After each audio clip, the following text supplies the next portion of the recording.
war kicked me out of my home with nothing but the clothes off my back. As I walked away from the combat zone with no shoes to even protect me from the shattered glass of my broken dreams.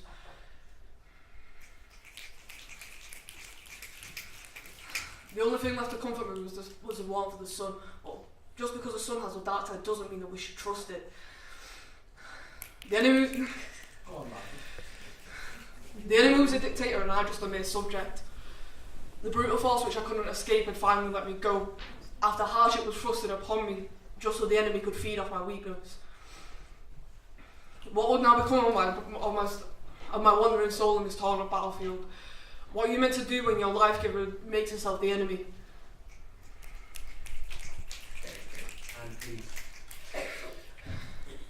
And peace thoughts are broken down. It's up to your fractured mentality to carry on as best as it can and be true to yourself.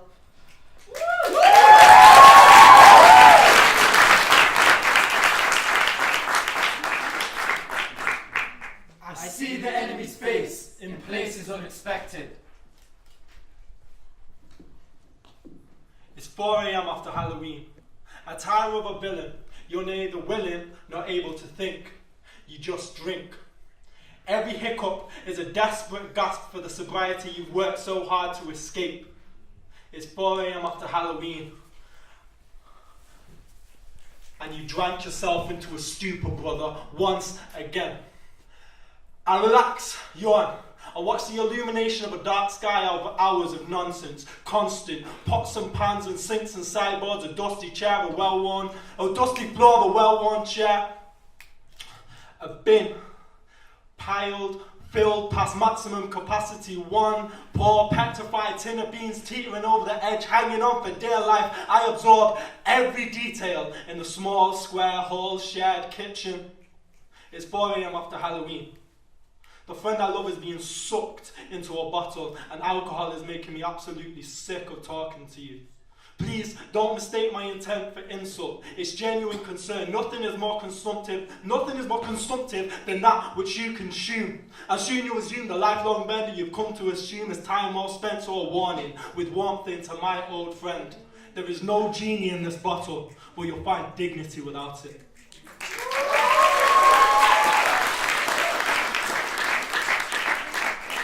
Parents came France with me and my best friend.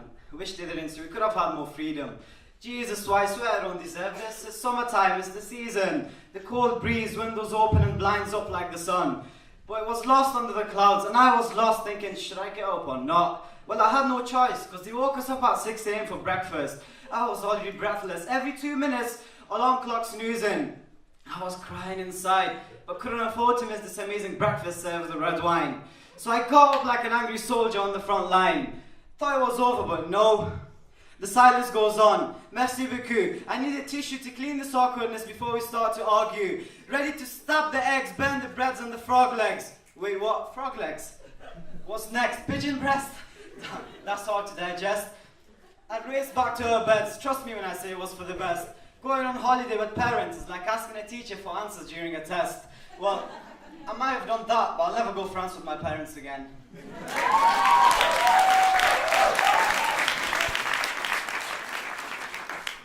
I see the enemy's face in places unexpected.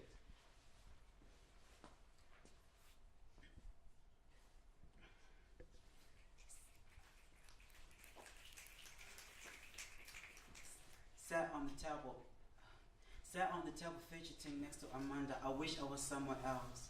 Music is loud like the sounds of the gunshots. Excuse me? She said, walking like a dog in a red prom dress, brighter than the blood,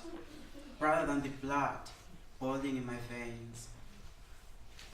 My mind was loaded with bullet points, ready to be fired. She disgusts me like a dead, smelly frog. I could describe her as a pregnant fish with big round eyes like someone who's suffering from a deadly disease, and we used to be friends.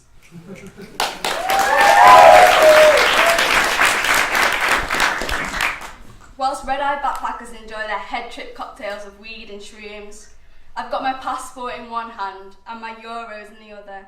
handcuffed by deliberation, excluded through isolation, trio into duo, and then me. Alone. My decisions in conflict, my thoughts in opposition battle. The triviality of the overthinker. Rotterdam to Leerdam and now this, Amsterdam. And I'm here contemplating the next move. It's 3 a.m. and the cabbages are mushroomed out their face. And you in a state of vegetation lie. As your drool hits the hostel-stained pillow, the hour of the great epiphany finally hits. Dispatched in the hollow-eyed slumber of your medicated dream. My decisions were in conflict. My thoughts in opposition had battled. But whilst red-eyed backpackers enjoy their head-trip cocktails of weed and shrooms, I ask, are we here to explore or simply indulge in intoxicants our minds consumed?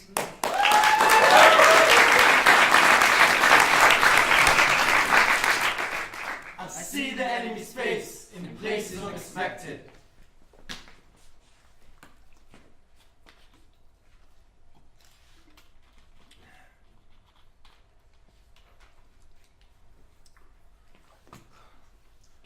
The amber sun hides behind the crescent of my perfect world. By a flickering lemony bulb, my grandmother cuts into a steaming lemony sponge. Tummies rumble and nights are discarded as we pile in the door.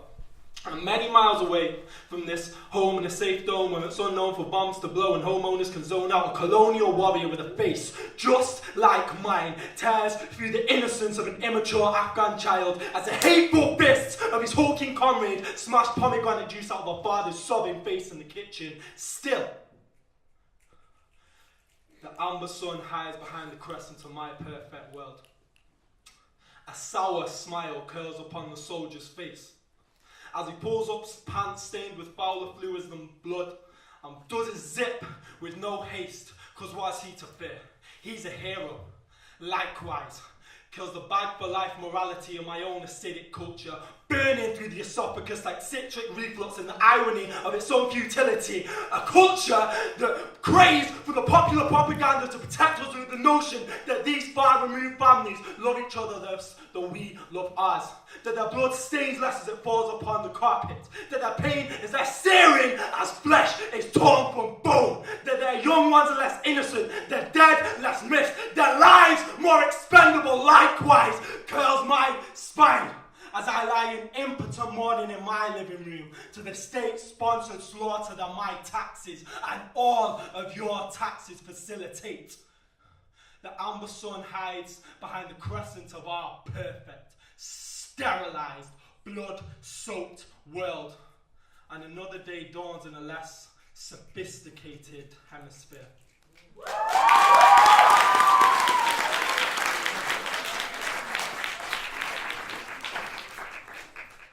Light-skinned or white-skinned?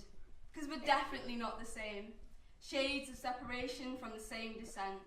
Your resistant conception of colour-form corruption dictates, and it feeds the stereotypes a socially conform put into place. Highlight the difference if it makes you feel any better, because your emphasis is absorbed by the light-natured complexion of my skin, when in relation to yours it can only stop me from fitting in.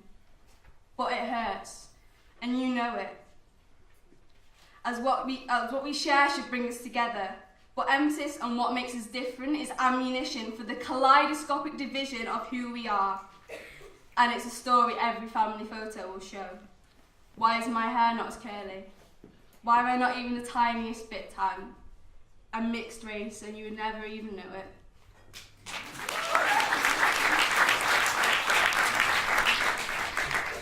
We are the family, fallen red as our identity, fighting for peace and unity, not war and cruelty. Single mother and son with tiger hearts, hearts that are split in different parts, chopped and stabbed with needles, filled with pains of different sorts, stuck in the maze of life, struck by the collective fear of connected C4 bombs. Husband's body roasted, fighting for the same country that's now trying to toast our son. Minus 10% chance of him surviving this war. He needs to stop before it's gone too far. Well, there's nothing much that we can do other than stand.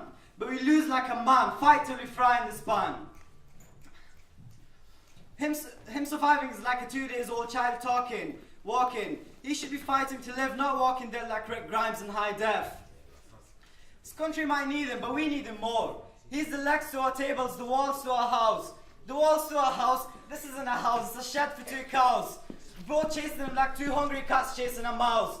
But it's like a turtle race, and I know I'll lose. I'll lose my son. I'm sorry, guys. We're gonna just have to stop for a moment, because we just need